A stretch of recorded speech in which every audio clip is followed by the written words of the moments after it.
எந்த மருத்துவமனையில் மருத்துவர்களின் அலட்சியம் மற்றும் பற்றாக்குறையால் இறப்பு ஏற்பட்டது என்பது குறித்து புள்ளி விவரங்களோடு பாஜக மாநில தலைவர் அண்ணாமலை தெரிவித்தால் அவருடன் நேருக்கு நேர் விவாதிக்க தயார் என சுகாதாரத்துறை அமைச்சர் மா சுப்பிரமணியன் சவால் விடுத்துள்ளார். சென்னை சைதாப்பேட்டையில் செய்தியாளர்களுக்கு பேட்டி அளித்த அவர், திருநெல்வேலி அரசு மருத்துவமனையில் சிகிச்சை பலனின்றி நோய் பாதிப்பால் குழந்தை உயிரிழந்ததை தவிர மருத்துவர் இல்லாமல் குழந்தை உயிரிழக்கவில்லை என பதிலளித்தார்.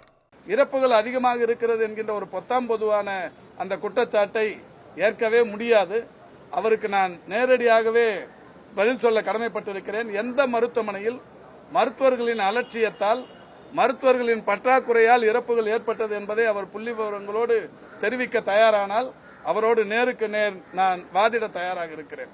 இது மாதிரி தேவையற்ற வகையில் ஒரு அரசு நிர்வாகத்தை குறை கூறி யாருக்கோ லாபத்தை ஏற்படுத்துகிற முயற்சியில் அவர் ஈடுபட வேண்டாம் என்று கேட்டுக் கொள்கிறேன்.